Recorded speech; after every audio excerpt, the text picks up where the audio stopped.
Yo, what's up? Welcome to the Silly Boys YouTube channel. I'm your host. Wait, I'm not your host. Riven's your host. I'm Chris Sora, and then there's your boy Talos.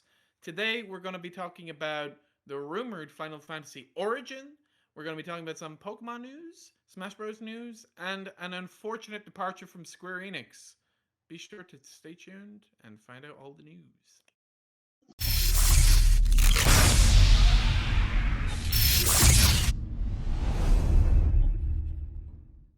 Coming soon, rumored to a console near you.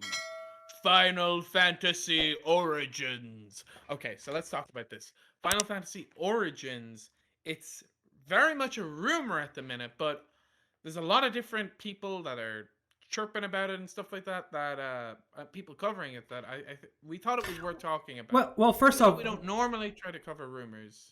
first off, where did the news come from? Where did the rumors come from originally? Some of it came from Reset Era. Some of it came from Reddit. I think originally it was a thread on Reset Era, and then some more info got leaked on Reddit and stuff like that. And again, these are leaks and rumors and stuff like that. So make sure you take all of this with a grain of salt. But we're gonna try and run through it all and see what we think of the news and how valid it is. Um, but basically, what the leaks and rumors have described this game as is characters designed by Tetsuya Nomura, which I think is kind of a given, right? Prepare for a lot of Go ahead. belts and a lot of leather. Hey, he's toned down in years. But yeah, characters designed by Nomura, developed by Team Ninja. Hmm. Yeah, And Team then Ninja's also- Team Ninja was the one that's developing Dissidia NT, and they're responsible for Dead or Alive fighting game Dead or Alive series. series. Yeah. Or So the beach they're not volleyball. developers. Yes. They're not Square Enix developers. They're a different studio that's been outsourced to in the past by Square Enix. So the legitimacy of that, I think that's the fact that they Plausible. do have a prior relationship with them. Yeah, it does make it kind of plausible that they would work with this company again. And the fact that we do know as well that the Cydia NT isn't getting any more updates. It wasn't the success that they wanted it to be. But well, it wasn't the success on consoles and stuff in terms of an esport that they wanted it to be. In terms of Japanese arcades, that game was going for years and years and years. That I think it did. I think it did well enough in the arcades that that's why the console release was pushed back for so long. Because when it came out to arcades, they were like, "Oh, this could run on a PS4," but then they didn't for so long, and I have a feeling that's probably why. So there's definitely a relationship there with Team Ninja, and we know Square Enix is outsourced to them. We know with big games they've even considered outsourcing, such as Final Fantasy VII Remake Part 1 was originally going to be outsourced to CyberConnect 2. And that is a remake of a game, but we'll get to that. And then what are the other details that we know? They were saying that the gameplay, yeah. Gameplay wise, yeah. They're saying the gameplay will be similar to that of a Souls game or Neo. So very cool. And I guess again, if it's going to be Team Ninja directing it, they're a company that knows a lot about fighting mechanics. And So real-time, probably action. real-time action gameplay. And here is one thing that we've been thinking about with this title. The title is Final Fantasy Origin or Origins, where I think it's Origin. Origin, the beginning. So could this be a remake of Final Fantasy 1? They're kind of like almost like a remake, but Yeah. based on different gameplay. It's possible, Yeah. but it doesn't Well, necessarily like- mean. Well, you mean it's if we're taking into account that it's going to be like a like a Souls game, then Hmm. storyline wise, it would definitely there wouldn't be any of like the classes or or like 4-player party members. They could still have classes and party members. Yeah, you can add in RPG elements and stuff like that for sure. I feel. But we're saying like And the storyline wise, that's I mean it might be based off of Final Fantasy 1 story. hmm. Hmm. Is what you're saying. Well, the rumor is it's Souls-like gameplay, but with RPG elements anyway. So that would definitely it would feed into the plausibility of that, and you know, like we said, Final Fantasy VII Remake was originally outsourced to CyberConnect 2, so they took it in house, I believe, because they weren't kind of happy with the quality they were getting. Although those early trailers of Seven Remake actually did look good. The CyberConnect ones, the Square Enix ones, obviously look better. They have better models and stuff like that. But the core gameplay and stuff, CyberConnect 2 really did have a decent hand in. So thinking about this, the reason why Square Enix would definitely take Seven under their wing after originally outsourcing it. Seven is the cash cow. It's the baby. It's like a It's the flagship. biggest. Yeah. Final Fantasy One. Yeah, Not really. yeah. It's not.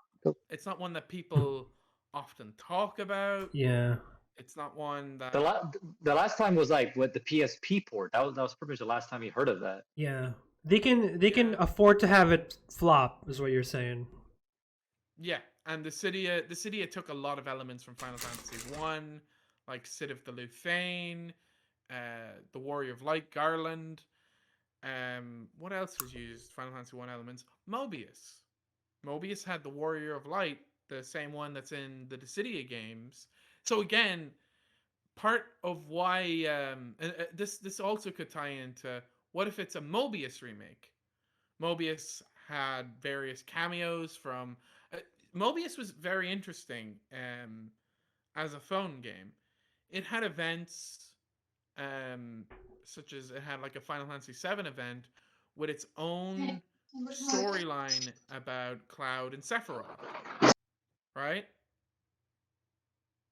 Yeah. And it had like its own Final Fantasy X storyline as well. Like these are original stories about characters from those universes. They might not be canon, but these still are original stories. And if it's going to be Team Ninja, let's say if it's a Mobius remake, and they incorporate those into it. Cloud joins the party. Mobius or Team Ninja, sorry, has already made Cloud gameplay for Dissidia. They've already made Tidus gameplay. Yeah. They've already made Warrior of Light gameplay. So they've already made different gameplay elements for all of these characters and all of these classes for Dissidia that it's very easy for them to kind of port that over to a new game. Mm. So while we don't really know if it's going to be a Final Fantasy 1 remake, if it's going to be a Mobius remake, or if it's going to be its own original title, there's a lot that Team Ninja already kind of has in the background that could really lead to this being an actual title. We'll know for E3 if there's a Final Fantasy If there's Origins or any not. news, yeah. Yeah, Mm. Yeah, but we'll yeah, definitely be on the a lookout for that, guys. yeah. Oh, the other thing to kind of quickly note, actually, if Final Fantasy Origin is coming out, the rumor also states it will be PlayStation 5 timed exclusive and then come to PC later on. Which again, other plausible. It's plausible as 7 Remake's been a timed exclusive and 16 is a timed exclusive. Yeah. It's the news, the very best, like no news ever was. Down, down, down, down. All right, Okay. so Pokemon news. All right, Pokemon news. Obviously, this one is coming out later. They said I think early 2022. Is it Arceus or Arceus? So the game is called Pokemon Legends Arceus, but it's basically the first ever open world Pokemon game. And I want to say it takes place Wait, aren't all around. Pokemon games open world? No, this was fully open world. Like it's like fully Like open world. we're talking Breath of the Wild open world. Yes, you can actually throw. You Okay. can basically throw a Pokeball and catch Pokemon, and that's how you catch Pokemon. In terms of the battle systems, you can actually see the Pokemon, um, and see it battling right next to you, and there's no transition into battle, and There's it's no. crazy. Exactly. So definitely check out the gameplay. Obviously, Riven will have the gameplay playing in the background here, but it looks amazing. I'm super excited for it. Um, but I want to say it takes place. I want to say around. I want to say it's the latest gen in terms of like having all gen. Well, I don't even know what gen we're currently in right now, Gen 8 or Gen 9. But I want to say it takes place around like Diamond and like uh, Pearl. Sapphire Well, time frame. isn't the whole point of it being Pokemon Legends? It's a prequel, right? Yeah, because I want to say it takes place in coincide with Diamond because obviously they're releasing Diamond and the remake for Diamond and But Sapphire. it's a prequel. Like it's definitely set in the past before Diamond. Because as some people may or may not know, there is actually a timeline to the Pokemon games where I believe the Kanto games happen the latest in the timeline, right? It's like Kanto and Silver. And oh yeah, No, no, and Hoenn and Kanto happen at the same time. Silver happens after those. I think Diamond happens before Hoenn. And then Gen Ultra Sun and Ultra Moon happen the latest actually, I think. yeah, They I happen want to after say Silver. yeah, that's the Alola region. Yeah. But this does happen before this happens before any of the Pokemon games in the current timeline. But obviously, they released a trailer. I want to say about 2 weeks ago, maybe a week ago from this recording session. And obviously, as someone who actually plays some of the later and also earlier gens, I kind of missed some of the middle portions of it. But obviously, a big Pokemon fan and super excited. I don't know about you guys. Obviously, you guys, Riven, I think you only played like the first one or two gens, Yeah, right? well, I was telling Talos this earlier. I'm like part of the older crowd. I'm used to like Hmm. what was it? Pokemon Red, The Game Pokemon Boy. Blue, yeah, and then Pokemon Silver and Gold. Like so that's like Mhm, what Gen 1 and 2. So mhm. I was hoping they would make like an open world game based on Gen 1 and Oh, 2. the Kanto region, yeah. Yeah, or the was it Hoenn 2? Is it? Owen, I Johto was think 2. Hoenn was 3. yeah, Owen is three. Okay. So, yeah. For me, I've completed the first 5 gens. Uh, I got very close to the end of Gen 6. I barely played any of Gen 7, and I haven't played any of Gen 8. Yeah, I'm currently playing Sword. I've just got no I'm current. desire. Yeah. Yeah, But you know what? I'll still say the best Pokemon game is Pokemon Soul Silver, in my yeah. opinion. But the thing is, uh, out of all the ones I've played, I have to say I absolutely hate Gen 4. Gen 4 is Diamond Pearl Oh, and Diamond Pearl, Yeah. Sapphire. no, Sapphire is Gen 3. What was the what was the third game of Gen 4? Let me just try. So it was Red, Blue, Yellow, Silver, Gold, Crystal, uh,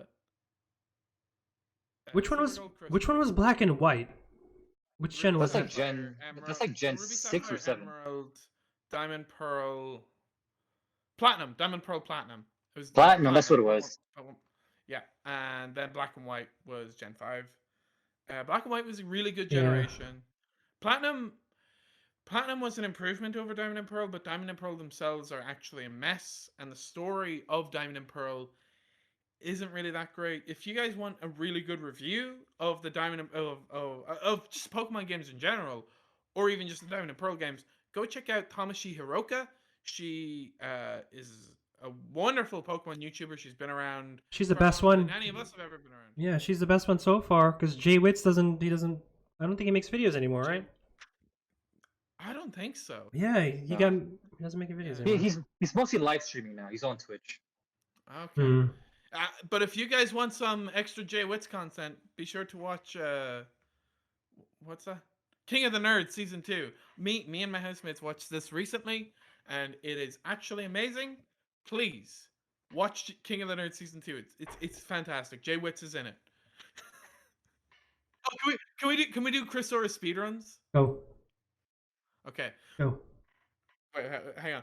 Hey everyone, welcome to a new segment of Studley Boys News. This is called Chris Sora's Speedruns, where I'm going to try and speedrun a news story in 1 minute or less. So, Neo Tui, The World Ends With You. It's coming out soon, it's coming out July. Well, guess what? The game went gold on May 7th, as people found out from when the stuff went on the PlayStation Store. We also found out the game is 7 gigabytes long, and the preload date. We found out a preload date. When's the preload date? I don't know when the preload date is. I'm going to look it up right now, and hopefully this is going to be 1 minute or less. Come on, Chris Ora, can you look this up? Chris Ora, go Chris Ora. Come on, Riven, play the song. Play the Go Chris Ora song. Go the Chris Ora song. Preload is July 25th. Be sure to check it out. We'll have a full review of the anime The World Ends With You coming up soon when the anime ends. Check it out. Yeah! Oh my god. So going from Pokemon to a game that has Pokemon, Super Smash Bros. News. Well, so game director Masahiko Sakurai, he's been involved with Smash pretty much since day one, and now there's news going around that he might retire after the next Smash. While it was reported that Sakurai was retiring, IGN has actually confirmed he's not, and they've gone more into detail on it. So let's talk about it here. But according to IGN, from the 27th of May, 2021, it is currently the 30th. Well, the 29th of May. From the 20th of May or the 27th of May, 2021, Masahiro Sakurai has thought about early retirement, but he isn't quitting anytime soon. Masahiro Sakurai, the creator of Super Smash Bros., is not retiring from game development, but he will be quitting his weekly Famitsu column after 18 years. Oh, okay. Yesterday, translations of Sakurai's comments from his latest column seemed to suggest that the game director was considering early retirement. IGN had independently translated this, and while Sakurai does discuss thinking about what he could do with his time after his career finishes, he makes very clear he won't be quitting game development itself anytime soon. He discussed a recent holiday, and he said during the break, I also keep thinking about life after I quit making games. Everybody grows old eventually, and it's not like I'll be able to keep working on this forever. Speaking honestly, it would be nice to have a bit more free time. There's something pretty attractive about the idea of early retirement, right? But then he says, the question of how much longer can I keep working this job does cross my mind pretty often. How long should I keep going for? What should I do afterwards?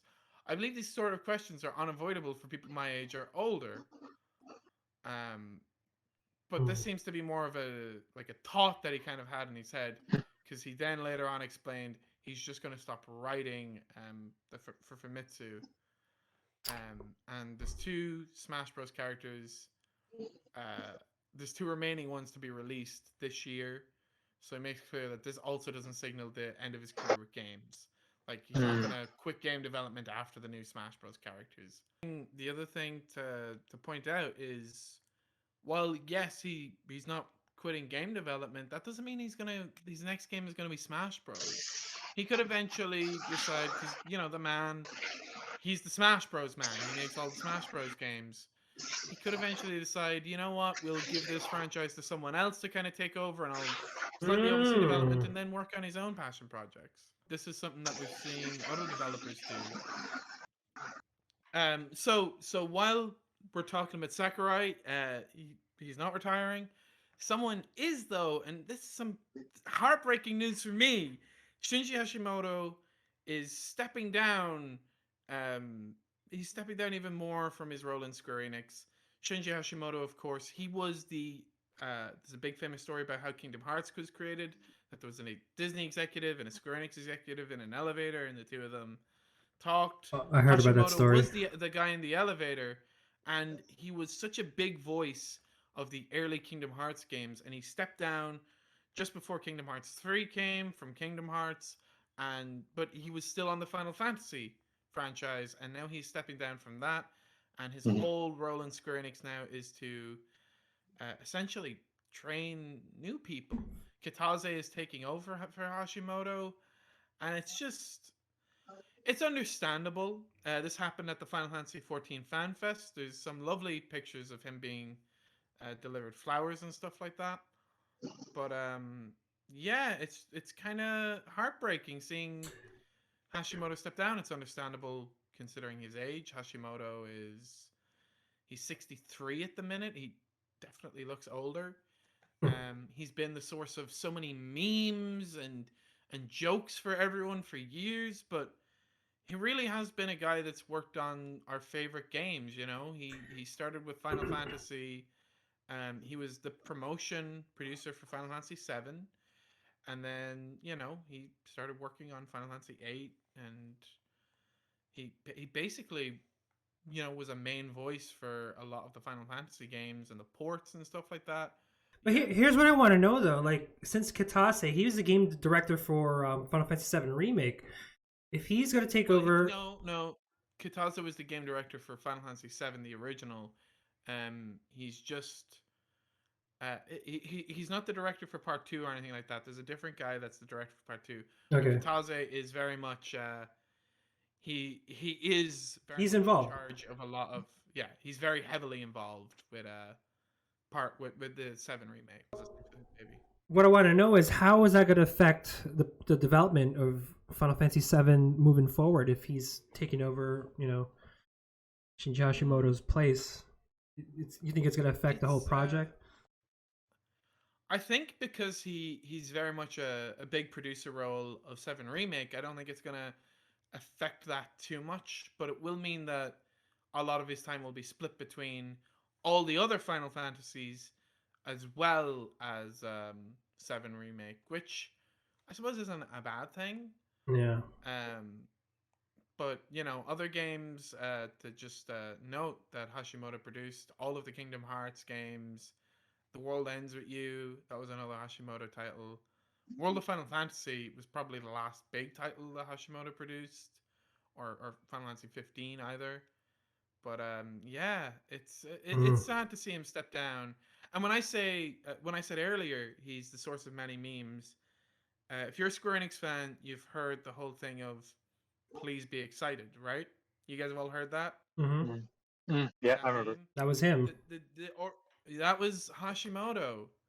So yeah, it's just a big voice of Square Enix stepping down, and